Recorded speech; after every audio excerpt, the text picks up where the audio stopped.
Сайн байцгаана уу? Од мундар сугаас та бүхнийхээ амрыг гэрийн мэдчилж байна. Хими элементүүдийг хэрхэн нээсэнбээр нэвтрүүлэг маань хүрэхэд бэлэн боллоо.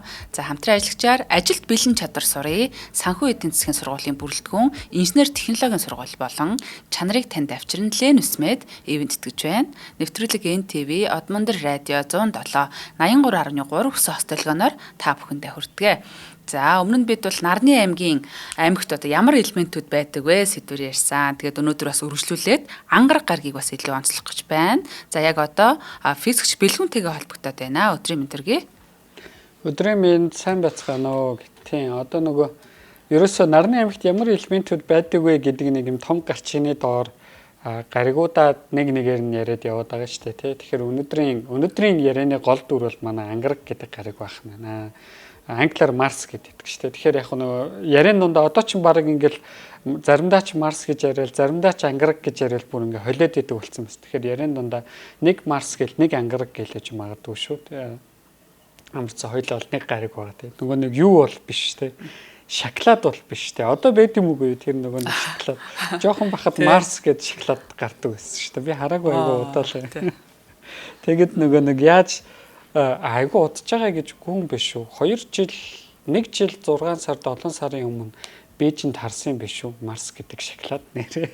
Тэгээд нөгөө тийм инээдтэй юм хийдэг гэсэн. Тэр нь яадаг байсан бэ гэхээр одоо ингээл бид нар бол ямар ч ангараг гариг гэл ярангууд түүний толгоонд бол шууд нэг юм бууж байгаа. Тэр нь юу гэхээр ангараг гариг дээр амьдрал байдаг болов ус байдаг болов гэсэн асуулт шууд буудаг тий. Тэгэхээр нөгөө чи бүр 20-30 жилийн өмнөөс эхлүүлээд бидний толгойд бүр автоматар ангараг дээр амьдрал байдаг болов ангараг дээр ер нь ус байдаг байлоо гэдэг бодол автоматар суудлан яригдсан юм сэдв болцсон байгаа байхгүй. Ангараг гариг бол тэгэхээр ийм амар алдартай тэг хүндрэлтний донд ерөөсөө. Одоо нөгөө нэг 8 настай болчихроос 80 настай буурал хүртэл бүгд ангарагыг мэдчихийдэг тийм үү. Тинчээ амьдрал ер нь байд юм уу яа гэм бол бүгд л ингээ ярьдаг ийм алдартай ярианы сэдв болцсон ба. Тэгэхээр нөгөө нэг Марсыг жоохон бахт нөгөө Марс гэх шоколадаар яаж тоглолдог байсан бэ гэхээр ингээд Марс гэх шоколадан дээр аяг ус тавьчин заяа. Тэгээд water on the Mars гэдэг нэг Марс дээрээс ус олдлоо гэдэг тэгж хошигндог байсан. Өөр тийм хэмжээнд ингээд юм хошигнлын хэмжээнд хүртэл ирсэн юм алдартай. Одоо нөгөө нэг хүн болгоны мэддэг шихэн болцоо мэддэг гаригийн тухай өнөөдөр ярина. Тэгэхээр яг ангараг дээр их сонирхолтой нэг хэд хэдэн юм байна. Тэр нь юу вэ гэхээр за бусад гаригуудтай харьцуулахад ангараг бол ерөөсөн маш харьцангуй маш сайн судлагдсан гаригуудын нэг. За судлагцаарч байгаа гаригуудын нэг тий. За өмнөх дугаар дээр сугар гаригийн тухай ярьсан Венус. За сугар гаригийн тухай ярихад ямар асуудал байсан бэ гэхээр агаар мандал нь өөрөө батарейны хүчил байдаг. Тэгээ маш халуун Нарны аймгийн халуун маш хамгийн халуун гариг учраас сугар гариг дээр рөвөр буулгах боломжгүй болсон тийм үү.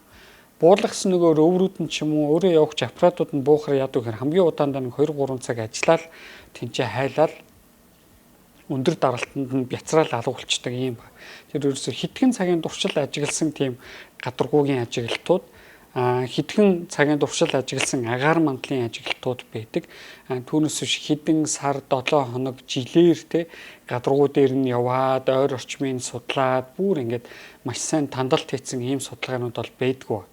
За бууд гариг руу явъя гэхээр бууд гариг бол угаасаа нартай хамгийн ойрхон гариг. За тэгээ агаар мандалгүй жижигхэн гариг учраас бууд дээрээс ер нь одоо химийн нэглүүдийг судалах судалгаа бол нэг хийгдэггүй байдаг. За ойрын хугацаанд бол хийгдэхээр төлөвлөгдсөн байж байгаа тийм ойрын 10 жилийн хугацаанд рөөврүүд буулгаад нөгөө бууд дээр яагаад юм ууршимтгай элементүүд байдаг юм бол яагаад тэр хөнгөн металлууд байдаг юм бол гэдгийг ер нь судлаа гэсэн юм зорилго байж байгаа. За нөгөө талаас гэтэл Марс бол өөр айгүй онцгой гариг ба. Тэр нь юу гэхээр за миний л мэдж байгаагаар хамгийн сүүлд чим ангараг дээр 21 онд Perseverance-ыг буулгасан тий. Perseverance-ыг буулгасан 12 онд Curiosity-г буулгасан. За тэрнээс 10 жилийн өмнө Spirit Opportunity 2-ыг буулгасан баха. За дунд нь Endurance гэж нэг буулгалуу яалаа. Тэр ингээд дор хаяж ямар ч байсан дөрвөн өөрөө явагч робот бол аль үжээ ангараг дээр бууцсан байждаг. Тэгээд янз янзын судалгаануудыг үжээ хийгээд тэгээд бидэрт янз янзын химийн болон физикийн мэдээллүүдийг өгсөн байдаг. Тэгэхээр өнөөдөр ангарагийн тухай бид нар юу мэддэг вэ гэхээр ямар ч байсан ангарагийн агаар мандал буюу атмосфер нь бол карбон диоксид юу лээ? Нүрс хүчлийн давхарцыг баялаг. CO2-оор баялаг тий. одоо нэг утаа гэсэн үг шүү дээ, тий. Бидний хамгийн сайн одоо тийм тэрэн дагуулдаг нэгдлэр баялаг. За тэгэхээр тэнд бол очиод амьсгалан гэдэг ойлголт бол байхгүй. Хүн болон дэлхий дээрх ямар ч одоо нөгөө нэг газрын гадарга дээр амьдардаг хүчил төрөгчөөр амьсгалдаг амьтдууд бол ангар дээр очих юм бол шууд тэнцээ нөгөө бүтэж өгөх аюултай. Шууд бүтэж өгөх юм гэсэн.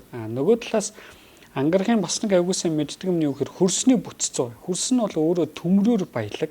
За тэр төмөр нь өөрөө хүчил төрөгчтөө эсэлдээд төмрийн юм эсэлтэлтүүд үүсцэн тийм баялаг юм хөрстэй гэдгийг мэддэг.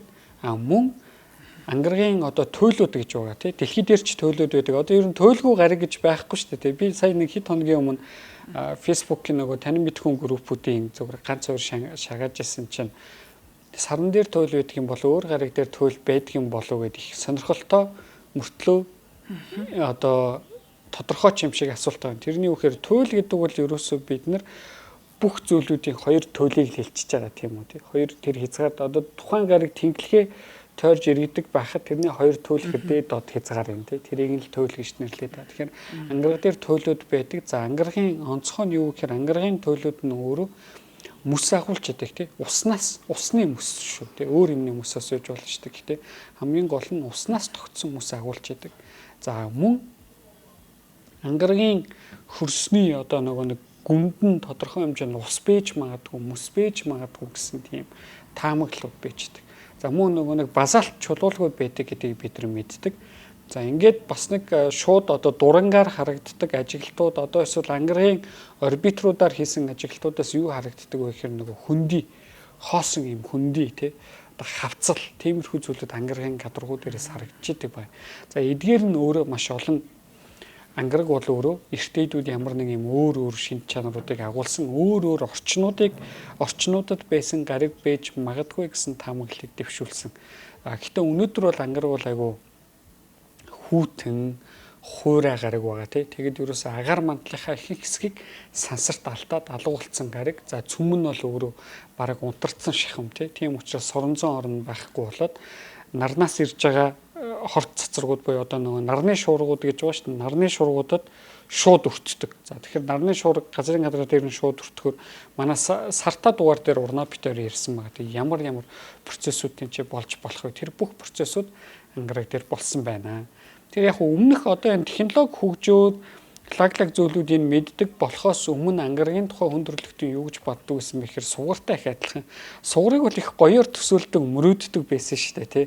Тэр бол ингэ бүр ингэ сугар Венус гэдэг нэртэй эртний грек ромын бурхан зурагтай амар гоо үзэсгэлэн төгс бурхныг зураал тэгж ингэж шүтдэг байсан баг. Гэтэл яг бодит төр очиод харсан чи Венус бол ерөөсө там байсан тийм асар халуун гариг байж байгаа тийм чи юун тэнцээ хүн амьдрах байтугай хүн төрлөختний одоо нөгөө нэг бүтээсэн хамгийн одоо юу гэмдэ тэсвэр төвчээртэй тэр багжууд нь Венус дээр очиод зүгээр хүүхдийн тоглоом болж исэн тийм үү. Ерөөсөө шууд устдал хайлал ингээл алга болчихсон. Тэгэхээр ийм гариг байсан. Ангаргийг алсаас л гоё харагддаг байсан юм байна. Тий, алсаас гоё харагддаг тий. Одоо нөгөө зарим хүмүүс ярьж эхлэх хүртлээр царайлаг байдаг гэдэгтэй адилхан тий.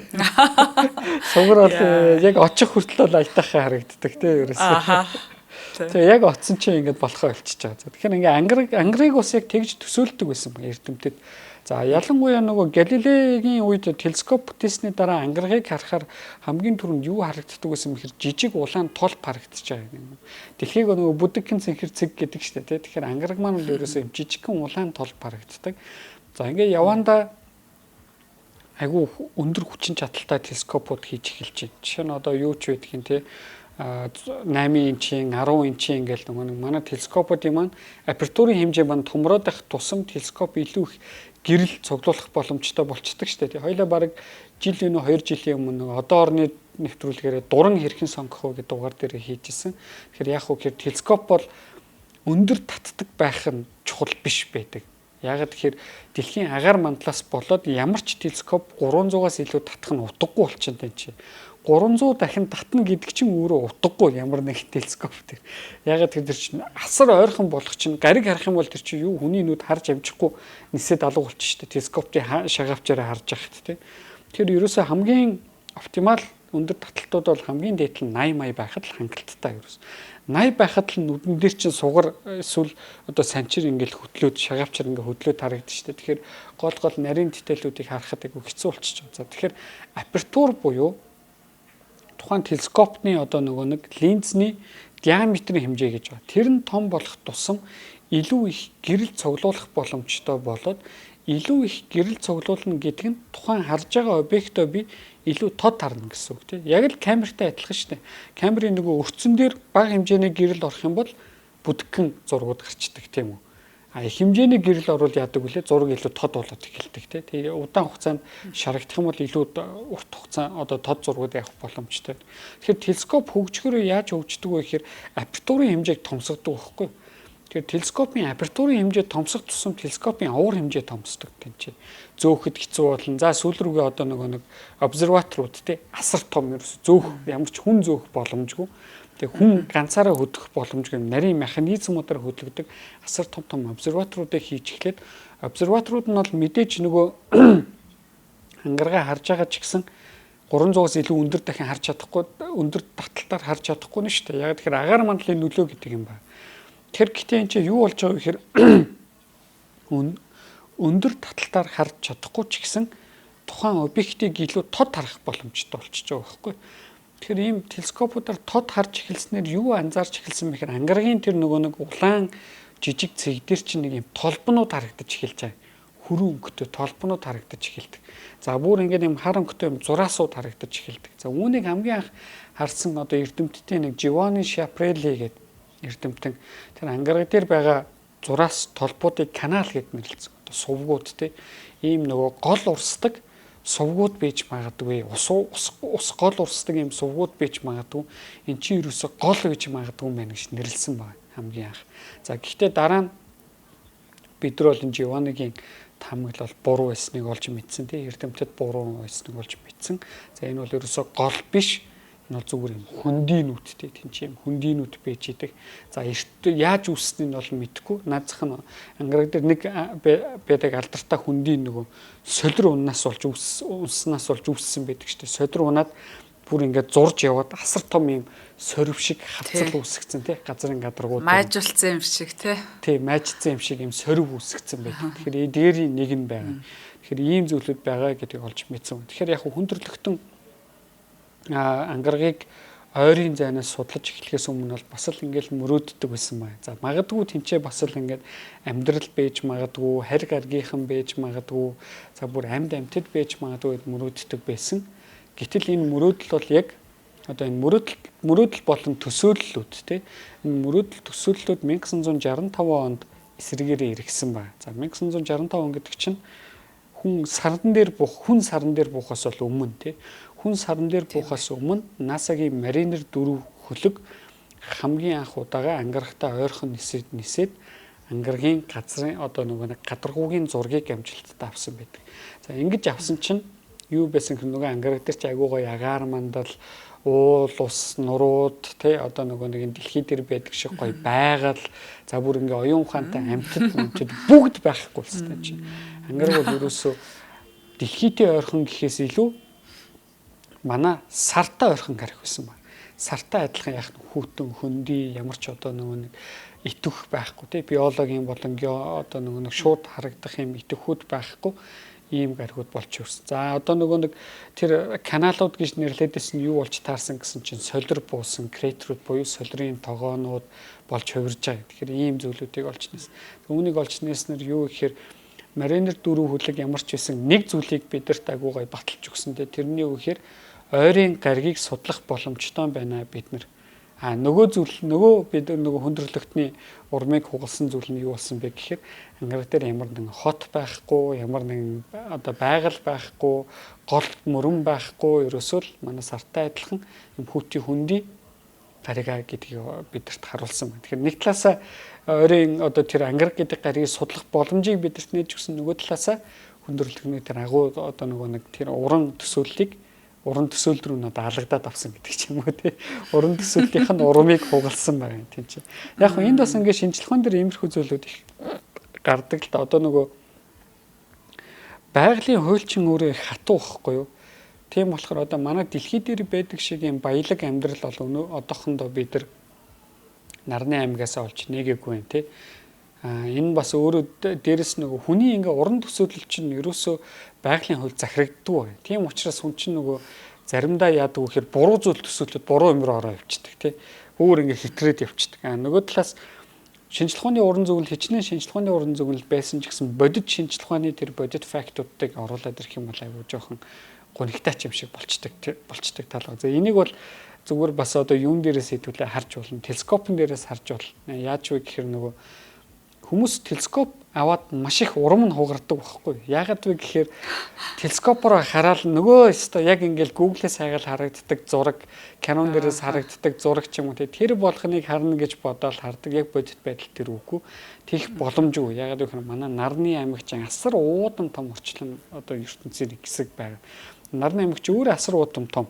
Тэр хідэн тэрбум километрийн цаана байгаа гаригийг би 300 татаад те ямар ч тэр чи нөгөө зураг авч байгаа шиг тийм хэмжээнд ойртож ирэх боломжгүй байдаг. Тэгэхээр хүний нүдээр харах их одоо хар цагаан зураг харагдана. Бас ягаад хар цагаан зураг харагдаж байгаа гэхээр хүний нүд өөрөө харанхуд өнгө ялах боломжгүй гэдэг тийм юмыг ерөөсөө тухайн объект байхгүй гэдгээр л хардаг.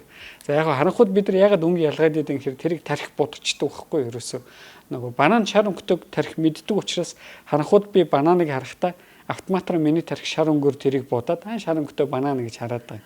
За улаан өнгөтэй орчинд ч гэсэн хүн ингээд харах юм бол бананыг харахтаа шар өнгөтэй хараад идэг тий. Тэр бол тархины хийж байгаа үйл тарих банан шар өнгөтэй гэж мэдж байгаа учраас автоматар бананыг шар өнгөөр нь будаад байгаа байхгүй.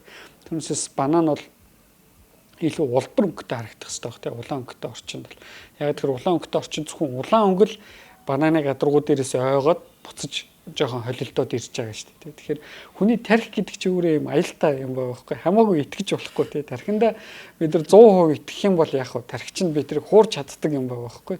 Наад зах нь хүн бол орой уулахын тархиндаа тархитуулж байгаа шүү дээ тий. Яаж ихэр хүн ингэ зүүдэлдэг шүү дээ. Яг бодит юм шиг юм зүүдэлдэг тий. Сэрэхэд тэр чинь худлаа байдаг. Одоо нөгөө миний бүр хамгийн дургуй зүүдэд байхгүй. Нөгөө мөнгө олж ийн гэж зүүдлэх тий. Мөнгө олж ийн гэж зүүдлэхээр айгүй гоё. Сэрчгээр айгу урамгүй муухай тэгэхээр ингээл тарих бидрийг тархичдаг. Тэгэхээр яг хөө шинжлэх ухаан хөгжиж явахдаа юуг олж нээсэн бэ гэхээр хүн яаж тархиндаа тархитуулахгүй байх вэ гэдгийг олж нээсэн байхгүй. Нэгсэндөө хүн тухайн датаг анализ хийхдээ хэрхэн яаж өөрийнхөө тархиараа баясараа ингээд орцсон зүйлгүйгээр анализ хийх вэ те шудраг хандах вэ өөрийн гоо зүмжээрээ хандахгүйгээр яаж анализ хийх вэ гэдгийг шинжлэх ухаан бидэрт зааж өгсөн байна. За энд бас нэг юм чухал одоо нэг ойлголтоо тэрний үхээр зарим хүмүүс ингэж ярих дуртай одоо эхлээд шашин үсээд дараа нь философи үсээд дараа нь шинжлэх ухаан үссэн юм гэсэн маягаар юм ярих гэдэг үгүй шинжлэх ухаан чинь өөрөө төрүүлж үссэн процесс ба. За тэрийг би юугаар хэлэх вэ гэхээр зүгээр Stonehenge пирамид зэрэг энэ барилгуудыг л хар тэр бүх энэ авраг байгууламжууд ясан мэн дээрээ юу вэ гэхээр наад зах нь Stonehenge бол өөрөө цаг тоотлын бичиг байхгүй календар байхгүй хизээ хавар болж чинь амар болж чинь гэдэг мэдэх гээд байгаа. Stonehenge бол тэр шашин машинаас үлжээ өмнө баригдсан зүйл. За тэрийг барихтаа яах нь шинжлэх ухаанчаар хандсан биш үү тэрийг тий яг тэр ажилтнуудыг хийгээд ингэж барих юм бол өвлийг би хизээрх юм мэддэг болох нь. Энэ нь өөрөө яах нь аль эрт үеэсээ хүндрэлтэн ямар нэгэн зүйл одоогийн бидний шинжлэх ухаан гэж нэрлэдэг байгаа хандлагаар хандаж эхэлсэн байгаа байхгүй. Энэ дунд нь харин салбарууд бий болсон байж магадгүй тий. Яг бий болсон гэж хэлэх боломжгүй л дээ болсон байж магадгүй. Жишээ нь одоо би Stonehenge-ийг барьчлаа гэхэд хавар намар болоод байгаа юм мэдээд байгаа. Гэтэл тэнцээ нэг нөхөр асуусан шүү дээ. Яагаад гэж асуусан шүү дээ. Яагаад эн чинь болоод байгаа юм гээд хүний тархичин өөрөө уран төсөөлөхтэй амархан учраас өнийг тэнгэр дээр нэг дурак гэдэг ингээ хариулцдаг ч юм уу тий. Тэгээ хариулчингууд яах нь ингээд тодорхой хэмжээнд баталж чадахгүй зүйл учраас тэрийг яах нь тэр үедээ үнэн гэж хүлээж аваад хөгжөөд явчихж байгаа байхгүй тэнцээ. Гэтэл тэр дунд нь хүн дахиад юу сурч байгаа гэхээр би ямар ч үсэн нэг юм багжуудыг хийгээд яаж болж байна. Энэ химийн элементүүдийг би ингээд давтаад ингээд алтыг хий болоод металл бий болгоод хоорондоо алцдаг зэвсэг бий болгож болж байна. Эсвэл онсон систем бий болгоод яах нь бүл бүтэн хотыг голтой болгож байна. Энэ бол бүгд бид нар өнөөдөр инженер гэдээ нэрлэлсэн ч гэсэн инженер гэдэг бол хэрэглээнд нэвтэрсэн шинжлэх ухаан шүү дээ. Тэгэхээр юм шинжлэх ухааны тэнцээд юунууд явж байна. Одоо төсөөлөл онлууд логикууд явж байна тий. Гэхдээ ингээд дагаж ингэж явж байгаад дунд нь шашин ч юм уу өөр ямар нэг юм тайлбарууд орж эхэлсэн ба шүү дээ. Ялангуяа ертөнцийн тайлбаруудын тухай дээр яагаад ангараг гэдэг гариг байдаг гэдэг ч юм уу тийм.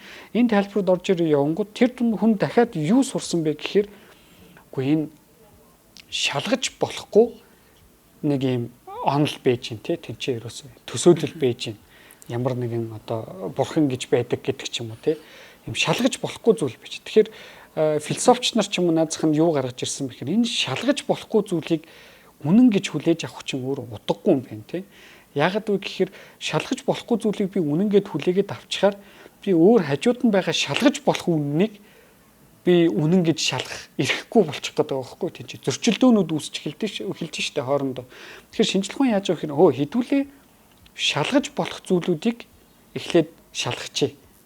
Дараа нь энэ шалгаж болохгүй гэдэг зүйлүүдийг хэрхэн яаж шалгах вэ гэдгийг асууя гэж байгаа байхгүй. Тэгэхээр шинжлэх ухаан чи дахиад нэг юм одоо хувьсэл хийсэн биз дээ тийм. Тэгэхээр одоо нөгөө Галилегийн үед гэсэн үг шүү дээ. Шалгаж болох бүх зүйлийг шалга гэж байгаа шүү дээ.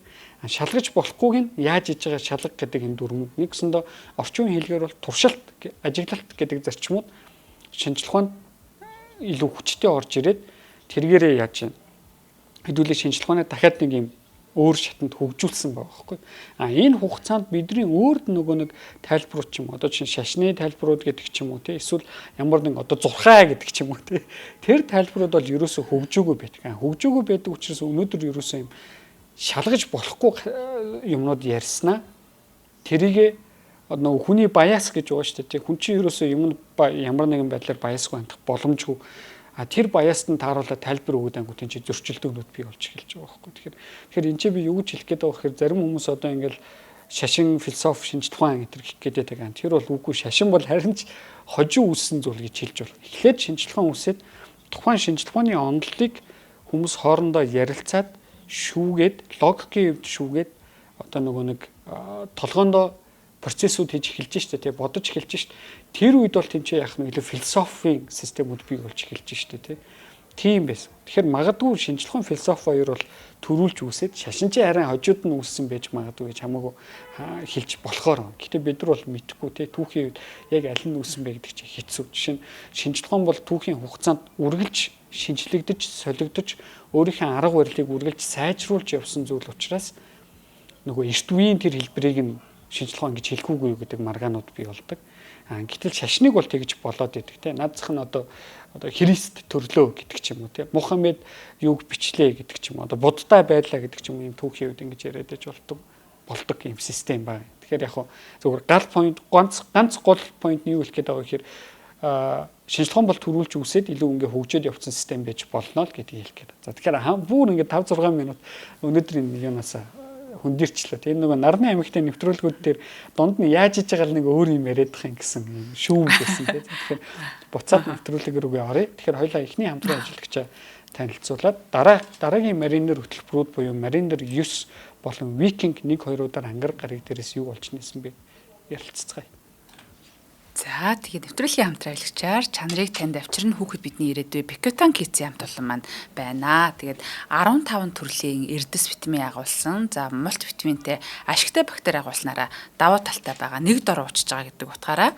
За тэгээд ашигтай бактерийн талаар бол бас өмнө дурджсэн хүүхдийн нөгөө дархлаа өсөлт, бодисын солилцоо, тархины үйл ажиллагаа, хоол боловсруулах хэрэгтэн систем гээд маш олон зүйлд одоо хамаарч идэг. Хүүхдгэлтгөө одоо том хүн ч гэсэн тий тархан туранхай байх.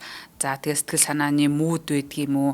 Ер нь маш олон зүйлтэй ингэж хамаатай байдаг зүйл одоо бидний дотор бол ашигтай болон ашиггүй бактери байна. Гадна талд бол хүнтэй хамаарахгүй бүр тий бидэнтэй бол цөөхөн зүйд нь одоо ингэж хамаарч идэг.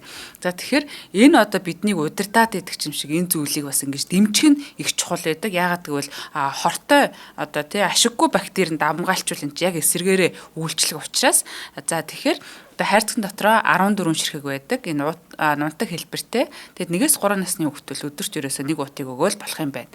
За 4 болон түүнээс дээш насны хүүхэд бол 1-2 уутыг ус болон таргандаа найруулаад уучнаа. За health points-ийн мэнээр шууд захиалаад авчдаг болцсон. Айгүй амар. За мөн бүх эмийн сангуудаар худалдаалагдж байгаа та бүхэн Pikutan гэсэн энэ бичиг логог хараад аваарай. Холбогдох утасны дугаар нь 80 3 51 91 99 34 97 17 гэсэн утсуудаар холбогдож болно. За Facebook хуудсанд дагчаар бас 5 дахьтай амар танилцахад амар байдаг. Alkaloid Mongolia гэдээ байгаа. Нэвтрүүлгийнхаа ивэн итгэжтэй их баярлалаа. Баярлалаа. Alkaloid Mongolia-гийнхаа хамт олон. Одоо ч тэгээд ер нь би л нэг өдөр болгоно нэг юм янз янзын юмнууд дуудаг болчиход байгаа шүү дээ. Юу гэвэл витамин, юуны бактери, ачигтай бактери гэх юм уу тийм. Тэгээ надад бол айгүй хэрэгтэй л ах шүү. Ер нь жоохон сүүлийн үед айгүй нэг амархан ядардаг хүн чинь ядарч мадархан гайгүй болчиход байгаа шүү дээ. За ингээд үндсэн сэдвүүг ороход за дараа нь ингээд за маринер дөрөв хөлөг бол 1965 онд анх Марсын хажуугаар ойрхон өнгөрөхдөө ангар гаригийн одоо ойрын анхны зургийг бидэрт авч явуулаад энэ бол одоо юм хүүтэн хөндөй гарига тий газрын гадарганы юм байна шороо тоос ихтэй байна гэдгийг анх харуулсан байна. За үүнээс 6 жилийн дараа 1971 онд маринер 9 ангар гаригийг бүр ингээд яг орбиталж эхэлсэн. Нэгснэ тойрж иргэдэг ангаргийн хиймэл дагуулсан байгаа байхгүй. За энэ болоос өөрөө нэг чухал юм нь юу гэхээр маринерээс бол түүгэнтэй хамгийн анхны өөр гаригийг тойрж иргэсэн орбитер тий сансрын хөлөг болсон байна. За ингээд нөгөө манай маринер 9 маань ангар гариг дээр дөхөж жоол тойрог замд нь ороод орбит аваад тойрж иргэлэг ангаргийн гадаргуугийн зургийг авах гал камер мамраа нэгэл тий зургийг авахсан чи юу болсон гэхээр юу ч харж чадаагүй гэдэг чи. Яагаад юу ч харж чадаагүй гэхээр ангараг дээр бүр бүхэл бүтэн гаригийн хэмжээний шорон шуурга болж исэн ба. Тэгээ нөгөө шороо дигдээд шороо босцсон юу ч харагдахгүй нөгөө гадаргуу дээр байгаа юм нь харагдахаа болцсон. Зүгээр ингээд шороогоор бүрхсэн байсан байгаа байхгүй. Одоо манай чинь нөгөө нэг говьд шороо шуурхаар яадаг үлээ те. Цаана угаас юу ч харагдахгүй. Угалц гарч амар юм болдог шүү дээ. Тэр шиг ийм том шорон босцсон. Ийм зүйл болсныг анзаарсан. За энэ өөрөө надад их гоё санагдтiin. Тэр нь юу гэхээр би хамгийн анхны маринер 9-ийн тухай уншиж хахад өөр гариг дээр шорон шуурга болж болох юм байна гэдгийг мэдчихсэн байхгүй. Ерөөсө дэлхий дээр л болдог юм шиг бараг л жоохон бахтуул нэрээ тогтоомшгүй би зөвхөн Монголд л болдог юм байх гэж боддог байсан. Тэгсэн томроод өөр улсад болдог юм байна гэж мэддэг болоо дараа нь өө эн чинь бүр өөр гариг дээр бас болдог юм биш үү гэдгийг мэддэг болсон байна. Тэгэхээр энэ их гоё нээлт байна. За тэгээд нөгөө шорон шуургаад болж дуусахыг хүлээгээд тэгээд нэг одоо юм харагдахаар хэмжээнд болно шүү дээ тий.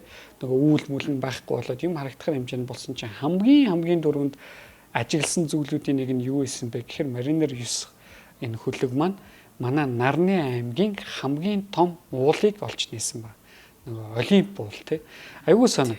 Манай энэ ангар гариг чинь дэлхийгээс 2 дахин жижиг хэмжээтэй шүү дээ. Ер нь бол их жижигхэн гариг шүү дээ.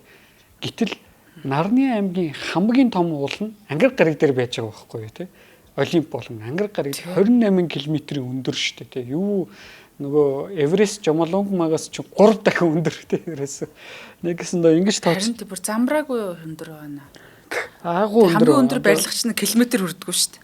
Тийм километр хөрүүл их юм шүү дээ тий. Энд ч таар. Тэгэхээр 28 км гэдэг чинь асар өндөр. Одоо ингэж тооцож болох юм л тий. Лифт байгаа шүү дээ. Лифт дээшээ гарахдаа 10 м/сек за 10 ч хүрэхгүй л дээ ер нь бол. Лифт хамаагүй хурдан дээшилж хамаагүй хурдан доошилж болдгоо байхгүй. Яагаад гэвэл лифт 981 м/сек квадратаас илүү хурдан доошлох юм бол хэдүүлээ лифтэн дотор жингүүт чинь тийч.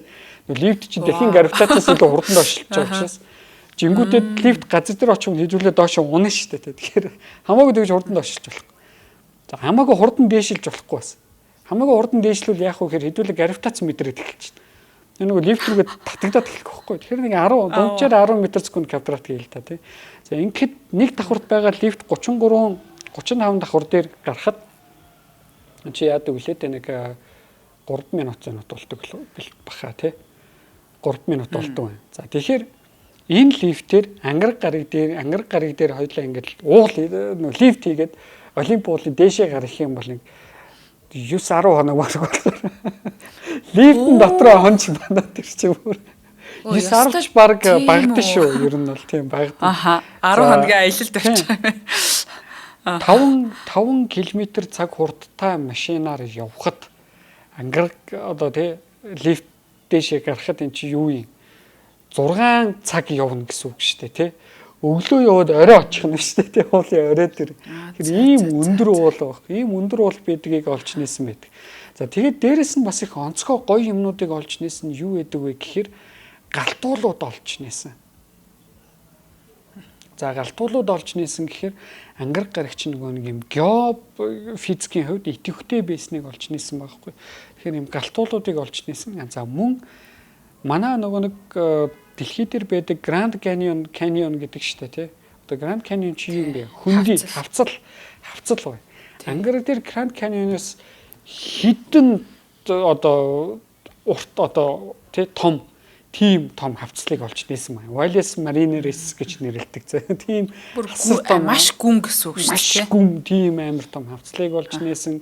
За тэгээд нөгөө голын дельтанууд буюу одоо нөгөө өмнө нь гол урсж исэн сувгуудыг олж нээсэн баг. Тэгэхээр ийм сонирхолтой нээлтүүдийг Marineris 9 хүлэг олж нээсэн. За энэ нь өөрөө давхар таамгуудыг бий болгосон. Тэр нь юу вэ гэхээр за уул болон галтуулууд бол яа тий геофизикийн идэвхтэй юм байна. За газар хөдлөлт байдгүй, ангаргийн цөм нь ер нь халуун уу, хүүтэн үү гэсэн асуултуудыг гаргаж ирсэн ба.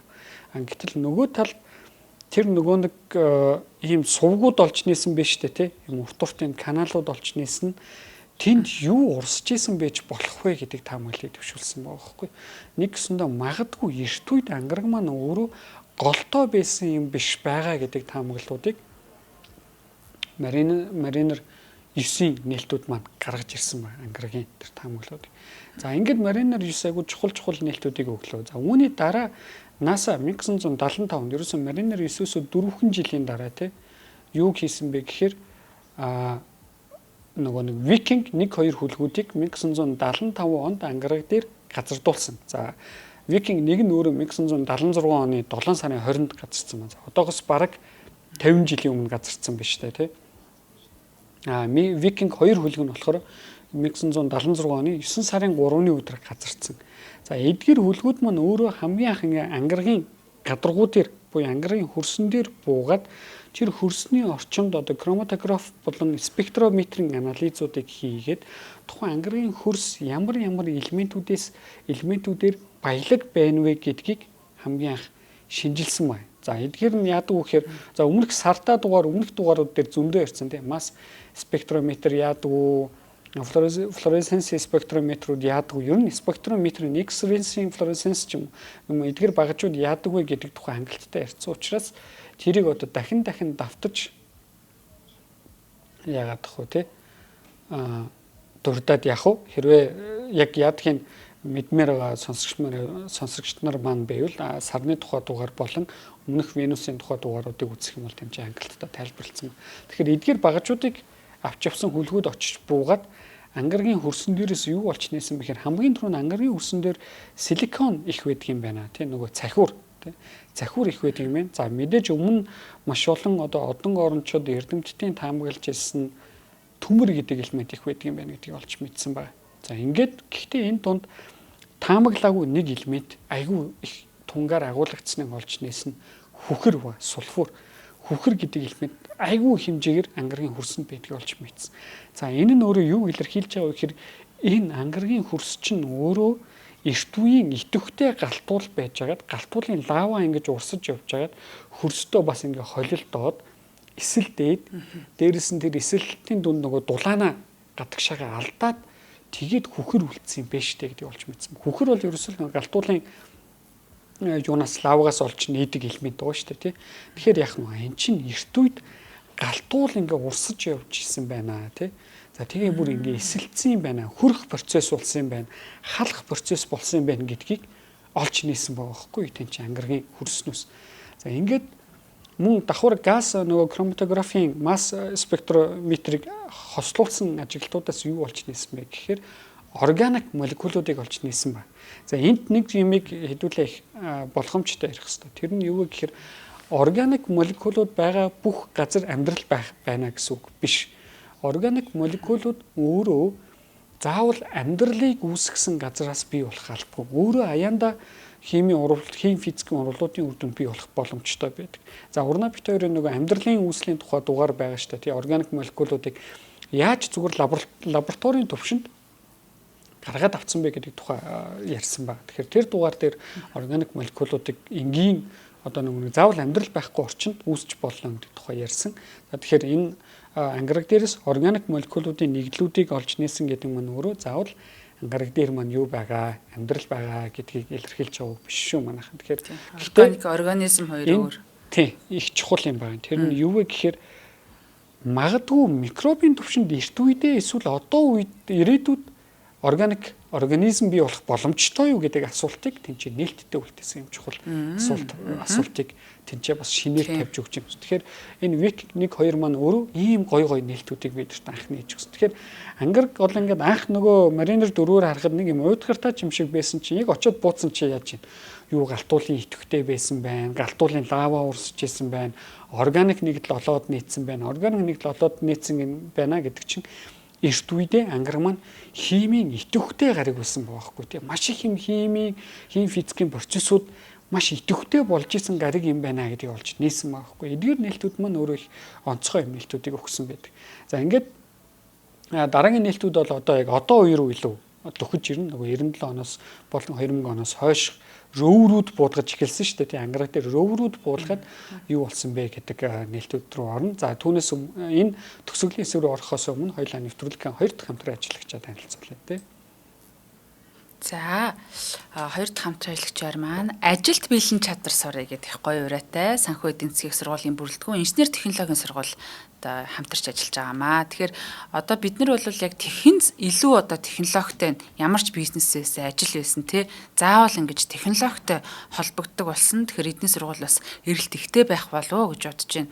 За шинэлэг технологи, шинэ арга барилыг ашиглан ирээдүйн ур чадварыг хөгжүүлэх зорилготой инженер технологи гэдэг чинь нэг IT гэсэн үг бас яваад байна. Тэгээ бид одоо мэдээллийн технологи тгийн салбарт онцгойлон анхаарч ирээдүйн шаардлагад нийцсэн мэрэгчлэтнүүдийг бэлтгэхээс гадна технологи, дизайн, сэтгэл судлал гэсэн 3 үндсэн чиглэлийг хослуулан үйл ажиллагаагаа явуулж байна гэж байна. За санхүү эдийн засгийн сургууль гэдэг бол өөрөө нөгөө маш нэр хүндтэй тий ууган сургуулиудын нэг байдаг арслантай гүрний тэнд байдаг гэдэг шиг тий. Тэгэхээр одоо бас биеэрээ очиж уулзаад яг ямар ангиуд байна вэ? За одоо яг нэг цаг үетэйгээ нийцсэн гэдэг учраас гэдэг утгаараа надад их таалагдаад байгаа. Та бүхэн UEFI Tech гэж үчээд Facebook дээр бас дагчаар их гоё мэдээлэлүүд нь байна лээ. Мөн UEFI Tech цэгийн сайтаар ороорой. Холбогдох утас нь 7732 1010 дугаараар холбогдох боломжтой байна. За нэвтрүүлгийг ивент тэтгэж хамтарч ажиллаж байгаа. Их баярлалаа. Баярлалаа. За одоо ч одоо нөгөө нэг яш энтер дөхөд хүүхдүүд чиг мэрэгчлээ сонгох юм таарсан байна шүү дээ. Тэ. Тэгэхээр ч бас хэрэгтэй л мэдээлэлтэй байна. За тэгэхээр төгсгөл хэсэгтээ одоо юу ярих вэ гэхээр Sojourner болон Pathfinder гэдэг хоёр одоо ангаргийн хамгийн анхны геологчд гэх юм уу да тий.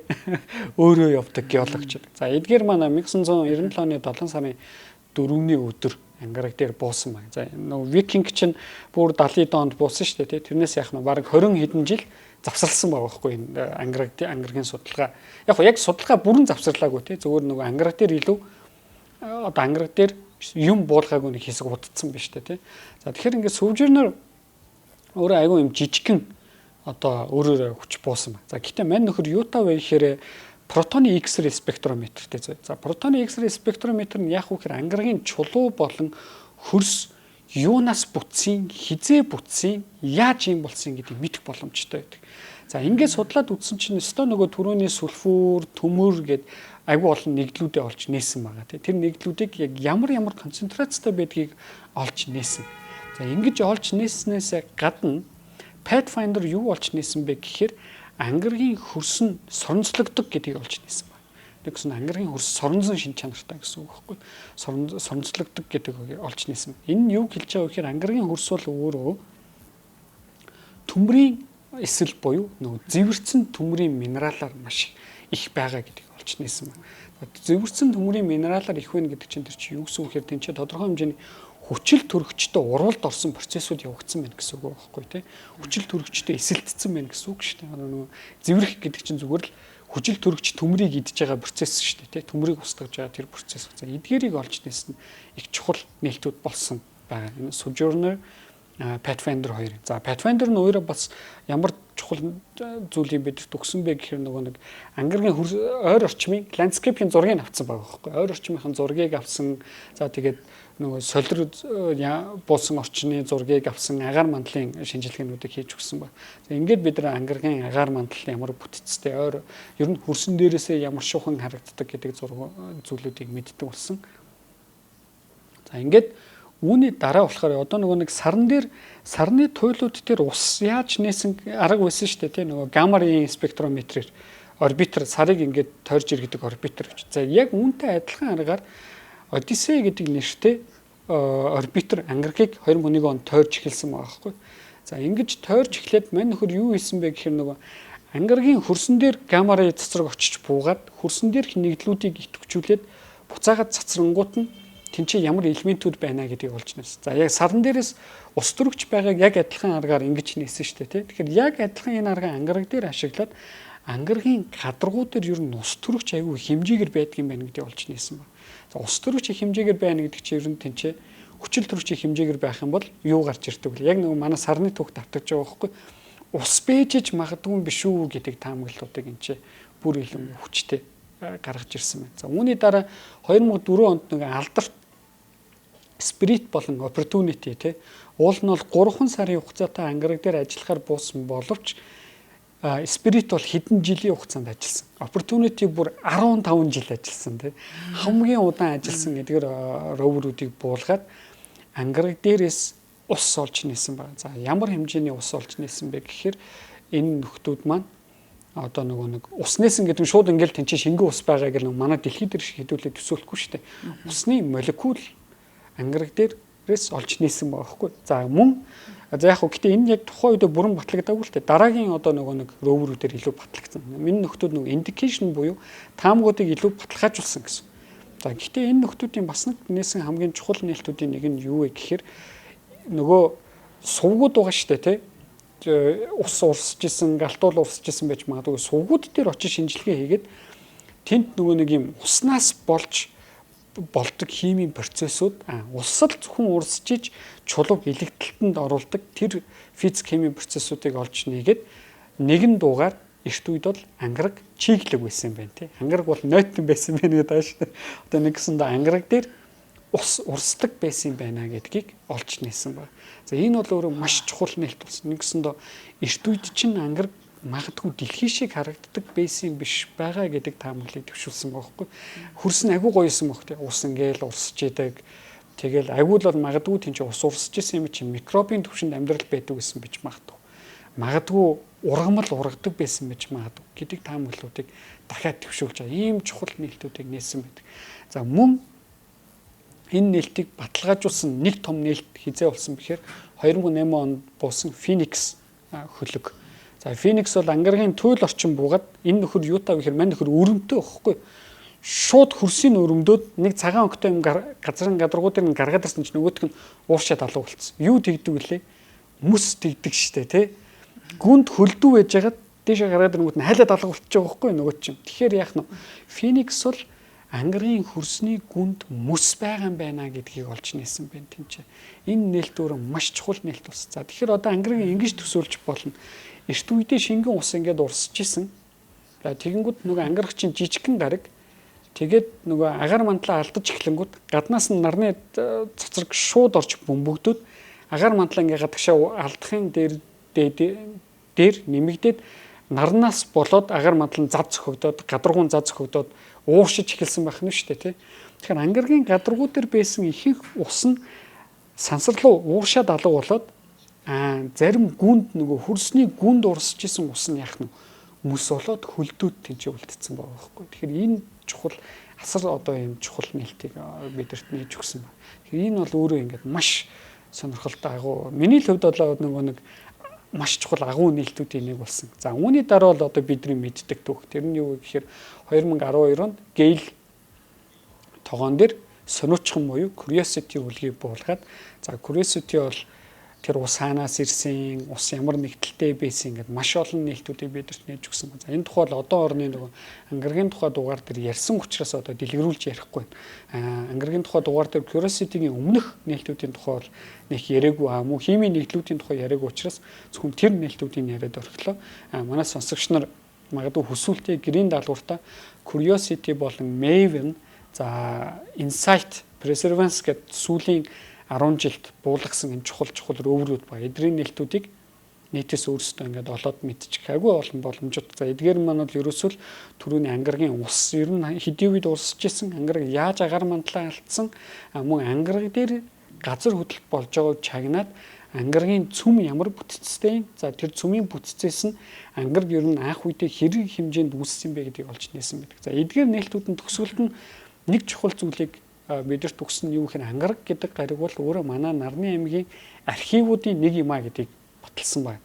Бод бас өөрөө нэг тодорхой хэмжээний архив шүү дээ. Ямар учраас би архив гэдэг вэ гэхээр Нарны аймаг эрт үедээ ямар исэн бэ гэдгийг бидэрт харуулдаг нэг архив.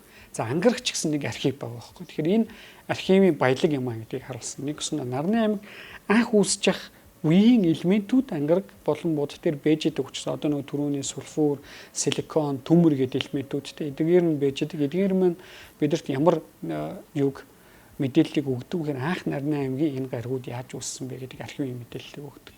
Тийм учраас ирээдүйд ч гэсэн яах нь судлах зорилготой байдаг. За мөн энэ сүүлд ангираг дээр буусан одоо рөөврүүд маань нэг чухал зүйлийг хийж байгаа. Тэр нь юу вэ гэхээр ирээдүйд хүн төрөлхтөн одоо ангираг дээрээс буцаж дэлхий рүүгээ ирдэг хөлөг хийх юм бол дээж одоо нэг хөрсний дээж, хөрсний гүнийн дээж, лазераар буудсан дээж гэдэг энэ бүх дээжүүдийг дээж болгоод хадгалсан бичдэг. Тэгээд дэлхий рүү буцааж явуулах зорилготой. За ирээдүйд дэлхий дээр буцаад дэлхий дээр ангиргийн хөрсийг авчирч чадах юм бол дэлхий дээр хэдүүлээ бүр олон төрлийн анализ хийх боломжтой шүү дээ. Зүгээр л сарны хөрсийг дэлхий дээр аваад ирэхэд хэдүүлээ яалаа стопор нь задлаад сарны үүслийн тухай онолыг маш сайн баталгаажуулж чадсан шүү дээ, тий. Үүнтэй адилхан ангиргийн хөрсний дээжийг дэлхий дээр аваад ирэхэд стопор нь назхан задлал маш их хэмжээний нээлтийг тэмцээд давхар нээх боломжтой. Тэгэхээр ийм зүйлүүдийг бас ингээд үлдээгээд явж байгаа чухал. Тэгэхээр ангиргийн судалгаа бол өнөөдөр тий 21-р зууны эхний дөрөвний нэг юм бол хамгийн идэвхтэй судалгаа байсан шүү дээ. Тэгээ одоо ингээ 2 дахь дөрөвний нэг рүүгээ оронгууд чинь дахиад бүр ингээ эрчимтэй судлагдаж байгаа. Тэгэхээр энэ бол айгүй чухал судалгаа хэвээрээ байгаа. Мөн одоогийн байдлаар бидний мэддэг энэ химийн нэгдлүүдийн дундаас хамгийн чухал нээлт нь бол ангираг эрт үед одоо нойтон байсан юм байна тий. Эрт үед ангираг дээр юу урсдаг байсан юм байна. Ус урсдаг байсан юм байна гэдгийг бид нар олж нээсэн их чухал нээлт байсан байна. Таамаглал бас биш юм биш тий бүр тий. Тийм. Ондоо бол бид нар бэлгүүнээс за таамаглал юм болов гэж бодож исэн юм байна. За бэлгүүнээс зүгээр яг төгсгөлт нь асуухад нөгөө Маршин энтергээд бас гоё кинонууд байдаг тий. За Марс гариг бол ер нь л одоо хүн төрөлхтний ирээдүйд очиж одоо тий нүүх гээд газар мазар авах гайчих шиг. Тэгээ чиний бодлоор ер нь хүн төрөлхтөн тэнд амьдрах боломжтой болов амьдрах болов уу гэд тавчгаа хариулт авчиад дуусгая. Яг хүн миний бодлоор хүн төрөлхтөн бол Нарны аймгийг колоничлохын зайлшгүй асуудал байгаа тий. Ангираг дээр бол хүн бол очиод амьдрах. Одоо нөгөө нэг Америкийн зарим нэг тэр одоо чинь бүр тэрбумтон биш триллионаар болцсон тий. Их найттан болцсон тий. Тэр нөхөр бол ангираг дээр очие л гээд байгаа шүү дээ. Гэтэ энд бас нэг юм чухал асуудал байгаа юм л та. Тэр нь юу гэхээр ялангуяа Илон Маск мэтийн хүмүүс л их фантаз ярьдаг тийм үү. Одоо нэг ангиргийн агаар мандлыг өөрчлөхийн тулд цөмийн бөмбөг унгаач гэдэг ч юм. За тэр бол Холливуудын кинон дээр л гарах фантаз. Бодит байдал дээр бодит судлаач нар юу хэлдэг вэ гэхээр ийм гачин тэнэглэлээ зогсоо гэдэг. Битгий ийм тэнэг юм яриад байдаг. Ялангуяа Илон Маскыг айгүй их тэгж их шүүмжилдэг. Ер нь бол яг нарийн судлаач нар. Нөгөө талд өнөөдөр ингээд мэдээж өөр гариг дээр хүмүүс ингээл очиод амьдрал мэдээж гоё л бах тий. Одоо нэг хүн төрөлхтөн чинь бүр Жюль Верний үеэс л саран дээр очиод юм гоё уран төсөөллийн өмнөд бичсэн уран зохиолын нэг уран зохиол кинонууд байдаг. Гэхдээ нэг чухал асуудал байгаа хүн төрөлхтөнд өнөөдөр. Тэр нь юу вэ гэхээр бид нар өнөөдөр Нарны аймгийн 8 гариг дунд амьдралыг тэтгдэг гариг байгааг мэдэн тийм. Тэр гариг нь ядчил цорын ганцхан гариг байна. Тэр гариг дээр нь хэдүүлэн амьдарч байгаа. За ингэж амьдарч байхдаа хэдүүлэн энэ гариг дээр асуудал үүсгэж байгаа. Уур амьсгалын өөрчлөлт гэдэг асуудал үүсгэж байгаа. Тэгэхээр одоо нөгөө хүн төрөлхтнийг нэг юм хошин яриа байдаг байхгүй. Тэр нь юу гэхээр хүн төрлөختөн өөр амьдралтай гариг хайгаад явж байхаар яг хөлн доор нь байгаа амьдрал угаасаа байгаль тодорхой нэг гаригаа хайрлаж хамгаалаач гэдэг юм яриа байдаг. За мэдээж бид хэдүүлийн янз янзаар л явах ёстой л тоо ингээд судалгаа хийх ёстой. Гэхдээ одоо нэг өөр гариг дээр мэдэрч амьдрахын бол хойштой бол тодорхой асуудал зүгээр тэрийг бид нар энэ амьд яваа насандаа үзэхүүгүй юу гэдэг л нэг асуулт байгаа тийм. Магадгүй үзэх л баг. Гэхдээ нөгөө талаас бас энэ яваа амьд яваа насандаа энэ дэлхий гэдэг гаригаа амьдралгүй болгоо хайчмааргүй л шүү дээ тийм. Тэрэн дээрээс хүн болгоомос анхааралтай байх хэрэгтэй болов гэж бодоод байдгийг. За баярлалаа. Тийм шүү. За баярлалаа. Нэвтрүүлгийн хамтран ажиллагчаар ажилд бэлэн чадвар сурын санхүү эдийн засгийн сургуулийн бүрэлдэхүүн инженер технологийн сургууль болон чанарыг танд авчран Lenus Med маань юунд тэтгэж хамтарч ажиллаа. За нэвтрүүлэг NTV Одмондөр радио 107 83.3 гэсэн ослогооноор та бүхэндээ хүрлээ. Тэгээ та бүхэнд бас нэвтрүүлэг таалагдсан бол комент хийж биднийг дэмжээрэй. За ингээд дараагийнхаа хэмээн элементээр эргүүлцгээе. Баярлалаа бэлгүндээ. Баярлалаа. Баяртай.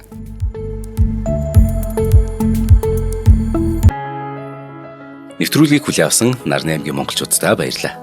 Одмондөр сувг нь энэ мэдчлэн таны мэдхүй мянган нэвтрүүлгийг 2026 оны 7 сарын 1 хүртэл та бүхэндээ хүргэх юм. Их хэлээрээ шинжлэх ухаан танин мэдхүйг түгээхийн үлсэд нэгтгэх хүсвэл та бидэнд хандив өгөх боломжтой. Жилдээ ганцхан удаа 100,000 төгрөгөөр биднийг дэмжснээр шинжлэх ухаан танин мэдхүйг түгээх энэ үйл хэрэг амжилттай үргэлжлэх юм. Одмондөр нэр дээрх Худалдаа өвчлийн банкны дансгаа 4191 тэг 4518. Та 100,000 төгрөгөөр шилжүүлэхдээ гүйлгээний утга дээр нь өөрийн нэр болон утасны дугаараа заавал бичээрэй. 100,000 төгрөг хандалснаар Одмондөр сувгийн алтан гишүүн болох юм а. Шинжлэх ухаан, танин мэдхүй Монголд ялах болтугай.